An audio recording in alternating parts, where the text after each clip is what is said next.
Bom, então agora a gente vai começar a correção das questões de clínica médica do PSU. Esse ano a prova manteve a tradição da clínica médica de enunciados extensos. A gente tem que ter muita atenção, lembrar de tentar destacar as palavras-chave quando for resolver a questão, para não se perder no enunciado. Então a primeira questão, número 31, é uma paciente idosa de 66 anos que vem com um quadro recorrente de síncope, né? Então ela tem perda da consciência, que é precedida de pródromos. O enunciado coloca aí náusea, palidez cutânea, sudorese, então ela sente que vai desmaiar e ela recobra a consciência de uma maneira espontânea e rápida. Então ela não acorda em pose ictal. Isso tudo leva a gente a pensar que a paciente tem um quadro de síncope cardiogênica. E principalmente pensar aí nesse quadro em síncope vasovagal. Então a gente tem os quadros de síncope reflexa, que é a síncope vasovagal, o tipo mais comum, né, de síncope em cardiologia, e as características estão aí no enunciado, que são essa síncope que é precedida de pródromos e que o paciente recobra a consciência de maneira rápida e espontânea, sem o pós-ictal típico de um paciente que tem uma síncope, por exemplo, de causa neurológica. Essa paciente ela é portadora de hipertensão arterial e ela faz uso de 2 antihipertensivos. Ela faz uso de um diurético e ela faz uso de amlodipino. Foi feito no exame físico a medida da pressão deitada e em pé. Então a gente consegue aqui excluir a causa de hipotensão postural, né? Então, o que caracteriza a hipotensão postural? Uma queda da pressão sistólica acima de 20 milímetros de mercúrio ou da pressão diastólica acima de 10 milímetros de mercúrio. Essa paciente não tem. E também a gente consegue excluir aqui pelo enunciado a POTS, né? Que é a taquicardia postural.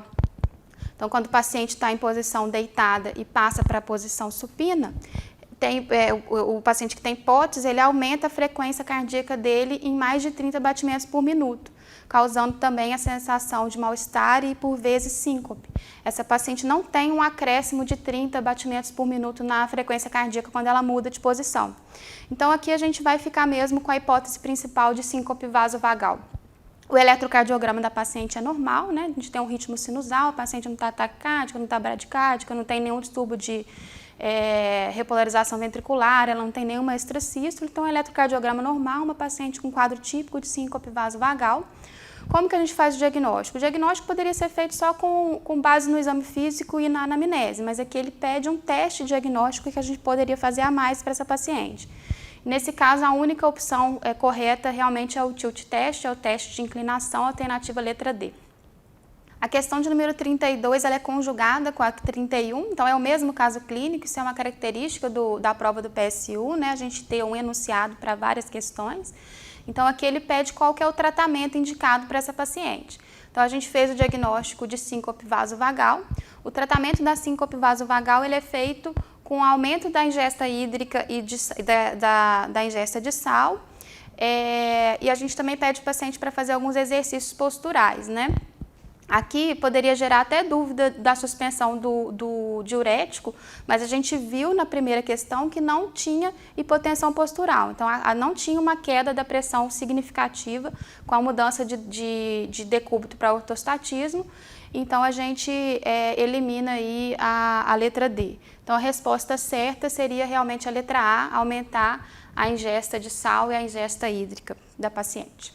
Olá, pessoal. Nós vamos comentar as questões do PSU de 2022. A prova desse ano foi uma prova, até tecnicamente, não foi tão difícil igual as anteriores, porém, foi muito cheio de pegadinha, como sempre, e a gente tem que ficar muito atento ao enunciado do PSU, porque ele sempre pede a mais adequada, a melhor resposta, a melhor conduta, então vamos nos ater aos detalhes e grifar para a gente não errar a questão fácil.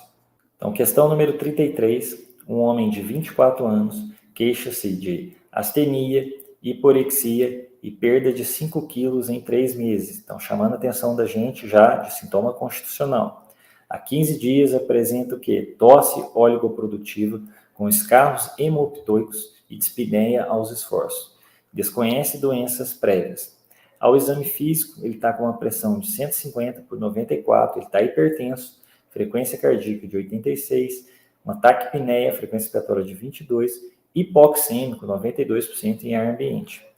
Os exames de laboratório demonstram para a gente hemoglobina 8,3, uma anemia, um leucócito normal, uma plaqueta normal, um PCR de 45, mostrando que ele está inflamado, uma creatinina de 2,3, mostrando uma disfunção renal no paciente jovem, anemia, uma ureia de 26, uma albumina sérica de 2,9, ou seja, está com uma albumina baixa, ele está inflamado, perdendo proteína, e um FAN positivo até um título de 1/80, com padrão nuclear pontilhado fino, né? Um ANCA reagente, né? Com padrão perinuclear.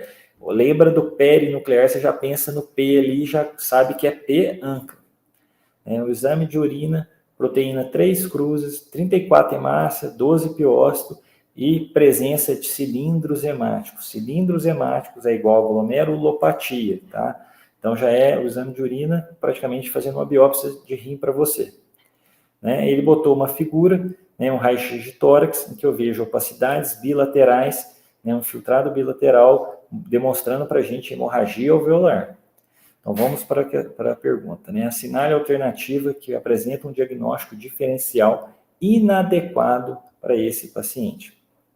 Tá? A letra A, lúpus eritematoso sistêmico, poderia ser porque o lúpus ele pode fazer uma vasculite, pode fazer uma síndrome pulmão-rim, né, fazendo hemorragia alveolar e gerando uma disfunção renal. Vou pular a letra B e vou para a letra D. Síndrome de Goodpaster é o protótipo da síndrome de pulmão-rim, né? Então, vou ter insuficiência renal, uma insuficiência renal rapidamente progressiva e hemorragia alveolar. A poliangeite microscópica. A poliangeite microscópica é a PAN com M, da vasculite ANCA associada. Tá? Então, entra como diagnóstico diferencial e praticamente o principal diagnóstico diferencial da questão. E agora, a questão errada, que é um diagnóstico inadequado, é a poliarterite nodosa, que é a PAN com N no final. A gente sabe que a PAN com N, ela classicamente, ela poupa pulmão. Então, só de você saber isso, você já acertava a questão, que era a letra C, é a questão errada, inadequada. Lembrando, a PAN, ela vai acometer sistema nervoso central, periférico, acomete pele, e quando ela acomete o rim, ela faz ela não faz uma glomerulopatia, ela faz uma lesão de arteríolas pré-glomerulares, então não vai ter cilindro hemático, tá? Então, uma questão fácil, uma questão para acertar e gabaritar. Questão número 34, eu tenho uma mulher de 47 anos queixando de dores no dorso, membros superiores, membros inferiores, baixa energia e insônia há 1 ano. Então, só essas duas linhas da questão eu já penso em fibromialgia, dor difusa, sono no reparador, baixa energia. A paciente não tem febre, não tem emagrecimento e não tem sudorese noturna. Aí vem a maldade da questão. Descreve episódios paroxísticos de mudança de cor nas pontas do dedo das mãos por alguns minutos, que se tornam pálidos e em seguida azulados, quando expostos ao frio. Ele acabou de descrever para a gente o que, gente? Um fenômeno de Raynaud. E o fenômeno de Raynaud, ele pode ser primário ou secundário. Quando ele é primário, ele não tem associação com nenhuma doença. Muita gente na população tem Raynaud e não tem doença nenhuma, no frio manifesta mais. E vamos aproveitar e lembrar de uma dica, né?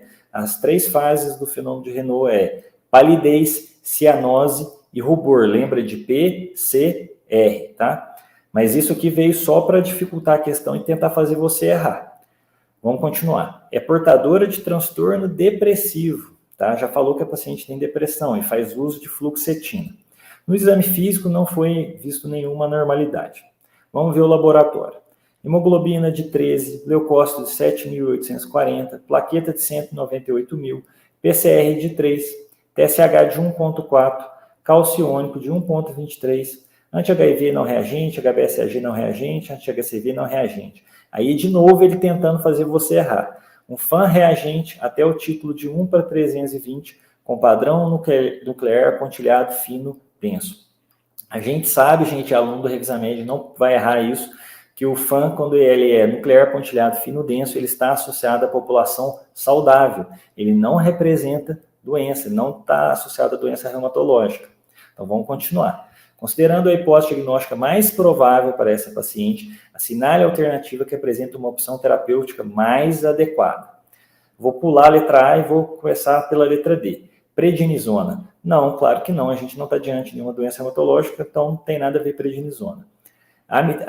Azatioprina também não tem nada a ver, eu não estou diante de lúpus, não estou diante de nenhuma doença hematológica, também não é a resposta da questão. Codeína, também não uso codeína, a gente evita usar codeína, opioides em pacientes com fibromialgia. Se a gente fosse usar algum opioide, seria o tramadol. Então, com certeza, a melhor resposta para essa questão, a mais adequada, é a amitriptilina, que inclusive é um antidepressivo tricíclico que vai ajudar ela a dormir melhor, para ela poder acordar descansada, tá? Então, letra A, questão sem dificuldade, mas uma questão maldosa, que tentou pegar aluno que estava desprevenido, né, desatento, então vamos ficar atento. Agora a questão de número 35 também é um enunciado extenso, a gente vai tentar aí pegar as palavras-chave para poder resolver a questão. Esse enunciado é referente à questão 35, 36 e 37. Então, é uma paciente de 53 anos que vem há 1 ano já apresentando episódios paroxísticos recorrentes de rubor na face, pescoço e tórax superior. Tem duração mais ou menos de 1 minuto, melhora espontaneamente, e ela tem uma chieira torácica associada à palpitação, de curta duração. Há 3 meses ela vem apresentando 6 episódios de evacuação, ela está tendo diarreia, né? Com cólica que alivia após a evacuação. Ela não teve febre, não teve emagrecimento.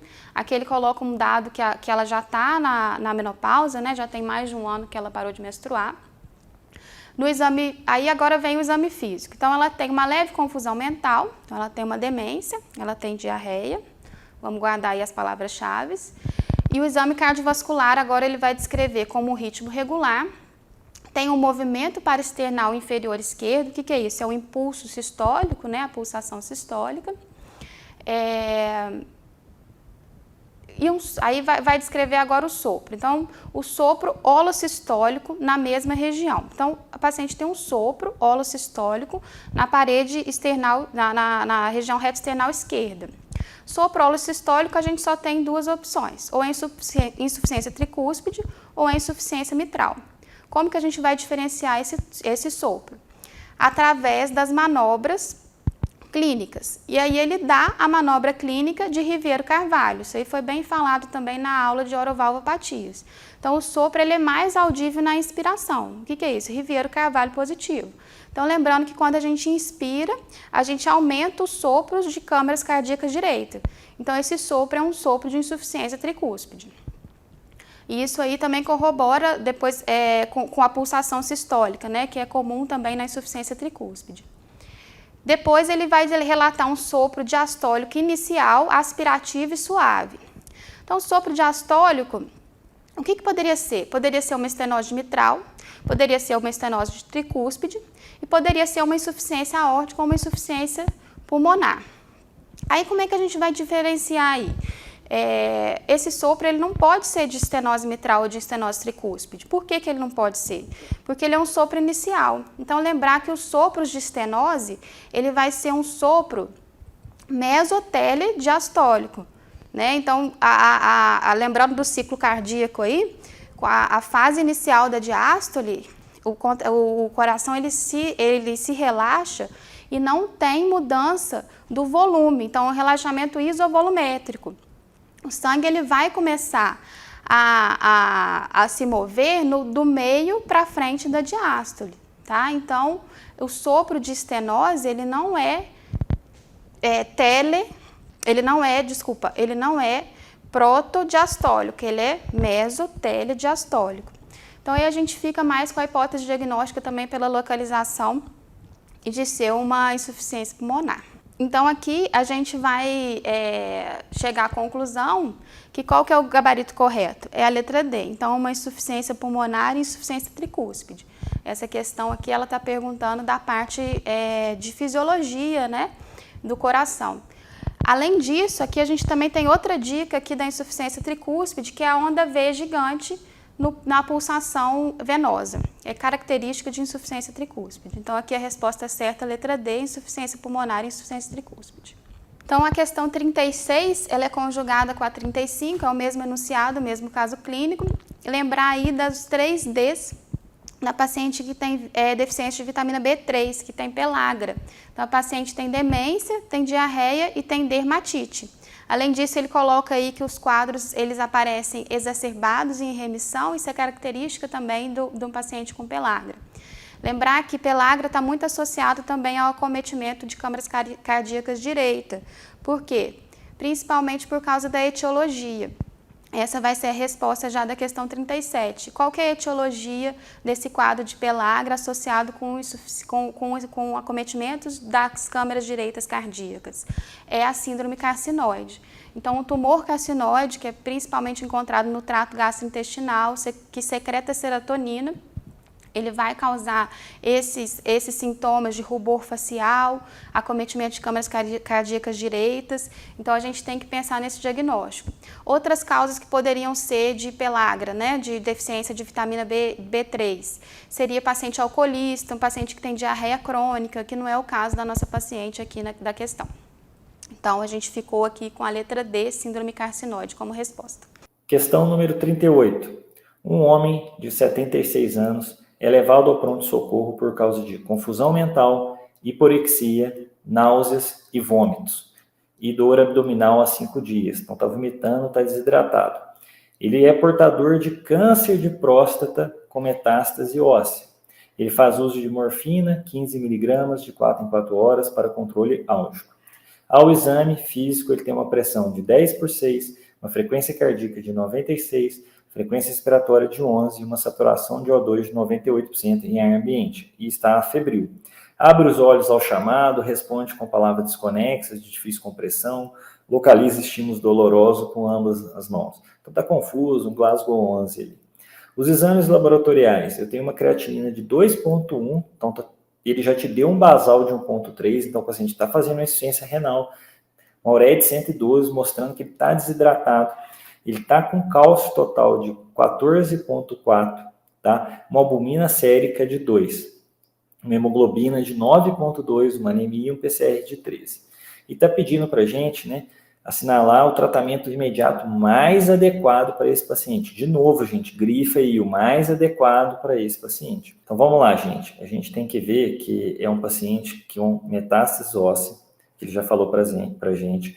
Então, a gente vai ter uma elevação do cálcio, porque quando a gente tem metástase, vai liberar muita citocina, eleva muito a reabsorção óssea, então o nível de cálcio fica alto, gera uma hipercalcemia, isso vai provocar um diabetes insípidos, nefrogênico, esse ADH, essa resistência ao ADH, faz com que o paciente tenha poliúria e isso vai fazer com que ele desidrate também, tá? Então, isso a gente já tem que estar com essa ciência. E a gente pega o cálcio, usa uma fórmula do cálcio corrigido, tá? Que é cálcio mais 0,8 vezes, entre parênteses, 4 menos albumina. Então, vai dar um cálcio corrigido em torno de 16. Então, estou diante de um cálcio elevado, tá? Então, o que eu tenho que fazer primeiro para esse paciente? A conduta mais adequada. Vamos ver a letra D. Soro fisiológico via endovenosa. Primeira coisa que eu tenho que fazer é isso mesmo, eu tenho que hidratar o paciente para melhorar a perfusão do paciente. Só de eu hidratar ele, o nível de cálcio vai cair e é a primeira medida que a gente vai fazer. Então, o gabarito é a letra D, sem dúvida nenhuma. Então, a mais adequada é hidratar o paciente. Naloxona via endovenosa, não estou diante de uma intoxicação de opioide, então não tem nada a ver eu fazer naloxona. Hemodiálise também não, é só se eu tivesse diante de um cálcio de 18 e mesmo assim se eu tivesse uma contraindicação para hidratar esse paciente. Sinacalcete via endovenosa. O sinacalcete, ele é um antagonista do receptor do sensor de cálcio, tá? Então, quando eu bloqueio ele vai reduzir a produção de PTH, consequentemente, eu poderia usar isso num paciente com hiperparatireoidismo, né? Primário, por exemplo, enquanto eu estou aguardando a cirurgia, o que não tem nada a ver com o caso em questão. Então, a mais adequada, sem dúvida nenhuma, é a letra D, tá? Soro fisiológico via endovenoso. Então, questão número 39, eu estou diante de uma mulher de 23 anos, atendente de supermercado, que foi levada ao pronto-socorro com relato de ter apresentado, durante o trabalho, uma crise convulsiva, que foi interpretado como tônico-clônica generalizada de 2 minutos de duração, então curta duração. nega qualquer evento neurológicos prévio, então não tinha nada de base, não possui comorbidades conhecidas, nega trauma anterior, então não teve TCE, nega o uso de medicamentos e nem de drogas ilícitas ou ilícitas. O exame neurológico da paciente e o exame clínico, assim como os exames laboratoriais e a tomografia de crânio, não apresentam anormalidades. Ou seja, fiz o exame neurológico, já não achei nada alterado, então provavelmente não tem nada focal, nada secundário. A tomografia também não tem nada alterado, então estou diante de nada secundário. Então vamos para a questão. Assinale a alternativa que apresenta a conduta mais adequada nesse caso. Olha que o PSU toda hora ele bota a questão, a conduta mais adequada. Então vamos começar pela letra D. Transferir esse paciente para um hospital com um neurologista para realizar uma extensão propedêutica com o paciente internada. Não precisa, gente. O paciente já recuperou, foi uma crise que durou menos de 2 minutos, os exames normais, tomo normal, não precisa internar, muito menos encaminhar para um hospital com um neurologista. Prescrever uma dose de ataque de fenitoína pela via endovenosa e manter a paciente em observação hospitalar por 24 horas. Também não é uma conduta adequada, porque a paciente só teve uma crise, durou 2 minutos, né? Era só se ela tivesse 2 crises, que durasse mais de 5 minutos, não tivesse respondendo a outra medida para eu fazer fenitoína, né? E só te falar que é 2 minutos, então o paciente não está em estado de mal, então conduta errada. Letra B. Prescrever uma dose de ataque de novo de fenitoína e dar alta para paciente com anticonvulsivante oral, que deve ser usado por pelo menos 1 ano. Também é uma conduta inadequada, não preciso fazer, igual a gente já comentou, a dose de ataque de fenitoína, muito menos mandar anticonvulsivante durante 1 ano. E letra A, que é a resposta da questão, eu vou dar alta para essa paciente, tá? Já adiantando a vida do neurologista, né? Solicitando eletroencefalograma, ressonância magnética de crânio e mandando para o especialista, que é o neuro. Então, perguntou a mais adequada, sem dúvida nenhuma, letra A é o gabarito da questão. Então, questão número 40. Uma mulher de 76 anos, idosa, apresenta emagrecimento, dor lombar, astenia e dispneia aos esforços. Desconhece comorbidades prévias, nega tabagismo, etilismo ou uso de medicamentos. Ao exame, as mucosas estão descoradas, sem outras anormalidades.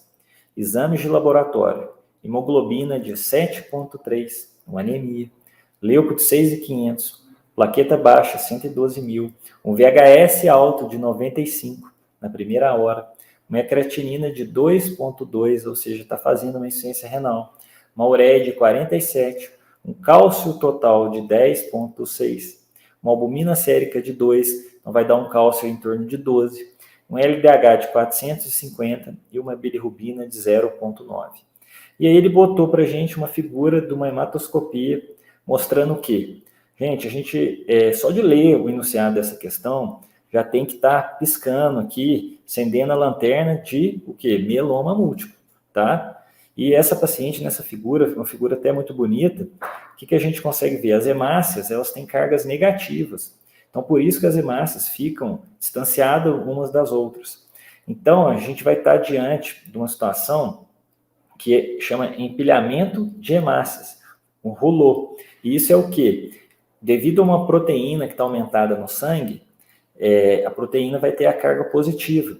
Então, vai neutralizar essa carga negativa que antes distanciava as hemácias e agora fazendo com que elas fiquem empilhadas uma na outra, tá? Então, o que a gente lembra de cara, só de ler o enunciado, paciente idoso, emagrecimento, dor lombar, fazendo uma disfunção renal, cálcio alto, anemia, com esse achado na hematoscopia de empilhamento de hemácia, eu estou diante de quê? Eu estou diante de mieloma múltiplo, tá? Que é uma neoplasia dos plasmócitos, né? É um câncer que vai produzir anticorpos, né? E essa proteína é qual? A proteína monoclonal, tá? Então, vamos ver as questões, né?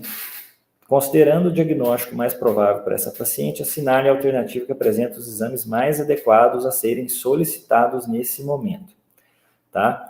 Então, letra A é eletroforese de proteínas séricas urinárias, é o gabarito da questão, onde a gente vai poder ver um pico monoclonal, né? No mieloma múltiplo, a gente vai ter mostrar as paraproteínas, o componente M. né? Agora, vamos ver as alternativas. Endoscopia do trato digestivo alto e baixo. Não tem nada a ver, não faço diagnóstico de mieloma fazendo endoscopia. Pesquisa do cromossomo Filadélfia, também não tem nada a ver. Cromossomo Filadélfia, a gente lembra de quê? De leucemia, LMC. E teste da fragilidade osmótica de eritrócitos também não é para questão, é para a gente ver esferocitose hereditária. Então, aluno do Revisamed, não é essa questão, ele lê o enunciado, ele já lembra de mieloma múltiplo, ele viu essa figura aqui, ele marca a letra A e gabarita a questão. Então, questão número 41. Um homem de 68 anos queixa-se de dispneia e tosse há 10 dias. Ele é tabagista desde os 20 anos e fuma um maço de cigarro ao dia, ou seja, uma carga tabágica de 20 maços ano. É operário em uma mineradora há 25 anos. Então, querendo confundir a gente, a questão. Ao exame físico, a avaliação do tórax revela uma expansibilidade reduzida no hemitórax direito, observando-se no 1/3 superior ipsilateral, submaciez à percussão, um frame tóraco-vocal abolido e ausências de sons respiratórios na mesma região. A questão pede assinar a alternativa que apresente a causa mais provável, tá, para os achados observados no exame físico e no raio-x de tórax desse paciente. Gente, vamos analisar esse raio-x de tórax. Olhando para ele, o que a gente vê? Eu vejo que eu tenho uma cefalização do diafragma, tá? Eu consigo ver que o hilo pulmonar, né, traqueia está desviada para a direita, do mesmo lado ipsilateral, a gente tem uma massa ali que está puxando e desviando, tá? Esses dados da anamnese de diminuição do frame tóraco-vocal, ausência de sons respiratórios, né, já está me falando, pensando em uma telectasia, tá? E, né, se você for olhar bem a figura, a gente consegue ver que tem uma atelectasia do lobo superior do pulmão. E analisando, tem um sinal nesse raio-x, que é um sinal clássico, né, de neoplasia pulmonar, que é o sinal do S invertido. Então, se eu pegar uma caneta e fizer um desenho aqui, eu vou ter o S reverso, o S invertido, tá? Então, quando eu vou analisar as questões, a telectasia do lobo médio. A telectasia do lobo médio não é porque eu tenho a telectasia do lobo superior, igual eu falei. A letra C, pneumonia lobar, também não seria porque a pneumonia lobar ela não desvia o mediastino, tá? E daria uma pneumonia do lobo médio, uma pneumonia do lobo pesado, que é conhecida. E a letra D, que é uma questão que muita gente errou, essa questão foi uma questão muito difícil, falando em silicose pulmonar. Por que não é silicose pulmonar? Porque na silicose pulmonar eu vou ter um infiltrado retículo nodular bilateral predominando nos campos pulmonares superiores, tá? E não a telectasia. Então, sem dúvida, a resposta é a letra B, câncer de pulmão, mas foi uma questão extremamente difícil, que exigia muito conhecimento técnico, né, de raio-x, e ele botou ainda que o paciente trabalhava numa mineradora há 25 anos, né? Então, gerando confusão e indo para a gente ir para o diagnóstico de silicose, tá? Mas, atenção aos detalhes, né? A gente tem uma atelectasia, tô tendo um encolhimento pulmonar, né? Subindo o diafragma, desviando o mediastino, ipsilateral, a lesão, a massa, tá? E o sinal do S invertido. Então, sem dúvida, a letra B. Questão 42. Um homem de 72 anos se queixa de dor epigástrica intensa cerca de 40 minutos após a refeição, com 1 hora de duração, ou seja, ele se alimenta e começa a ter dor no estômago. Há cerca de 2 meses. Nega alteração do hábito intestinal, distensão abdominal, náuseas, vômitos, pirose ou regurgitação. A dor nunca ocorre durante o período da noite ou desperta o paciente. Ele perdeu 7 quilos nesse período, tem evitado se alimentar, porque ele tem medo de comer, ele come, ele sente dor, tá? É um paciente tabagista desde os 20 anos e fuma 1 maço de cigarro ao dia. É etilista, ingere 2 latas de cerveja ao dia há mais ou menos 7 anos. É um paciente portador de hipertensão arterial sistêmica, faz uso de losartan há mais ou menos 5 anos. O exame físico desse paciente não apresenta anormalidades. Só da gente escutar essa história, gente, o paciente com dor epigástrica, pós-alimentar, ele come, começa a sentir dor, ele fica até com medo de comer e está emagrecendo. Você vai examinar ele e não acha nada no abdômen dele, a gente já tem que estar pensando em isquemia mesentérica, angina mesentérica, tá? E aí o paciente fez uma endoscopia digestival, uma tomografia computadorizada do abdômen que não revelou a normalidade. Então, a Sinale Alternativa apresenta o diagnóstico mais provável para esse paciente, é sem dúvida nenhuma angina mesentérica, uma questão que a gente tem que acertar, a gente não pode errar, é praticamente um teste ergométrico do estômago, né? Ele come, o estômago começa a trabalhar, ele angina, né? Sente dor e ele para de comer, tá? Tem medo de comer. Então, letra A, não vamos errar a questão assim, vamos gabaritar. A questão de número 43 é uma paciente de 58 anos que vai para acompanhamento médico. É uma paciente hipertensa e diabética que está com queixa de taquicardia e sudorese na madrugada. Ela já faz uso domiciliar regular de metformina, glicazida e enalapril. Ela já está na menopausa e durante a consulta a pressão dela está 156/84. Ela tem uma hipertensão aí sistólica importante, né? Não tem outras anormalidades no exame físico, mas ela fala que em casa, quando ela mede a pressão, ela está sempre regulada 12/8. Então, a gente está diante aqui de um quadro de hipertensão de jaleco branco, né? A pressão subiu porque a paciente foi no médico, mas em casa a pressão dela está controlada. E aí, o que poderia ser esses despertares com taquicardia e sudorese? Nesse caso, a gente tem que pensar em hipoglicemia. A paciente provavelmente está fazendo hipoglicemia à noite. A gente vê que a hemoglobina glicada da paciente está 6,3. A meta de tratamento para paciente diabético, na idade dela, é em torno de 7 de hemoglobina glicada. Então, a gente mantém entre 6,5 e 7. Então, está até um pouquinho abaixo da nossa meta de tratamento. Então, aqui ele pede na questão qual que seria a conduta inadequada para essa paciente. Então, vou pular a letra A. Letra B, reduzir a dosagem de glicazida, certo? A glicazida, ela dá muita hipoglicemia, muito mais do que a metformina.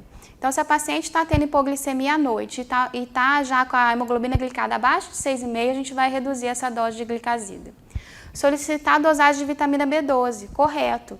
Um dos efeitos colaterais do uso prolongado de metformina é baixa da vitamina B12. Então, essa paciente tem indicação de fazer essa dosagem para a gente ver se precisa repor a vitamina. Solicitar aferições de glicemia capilar durante a madrugada, com certeza, para a gente fazer o diagnóstico se realmente ela está fazendo hipoglicemia à noite, que é a nossa hipótese, né?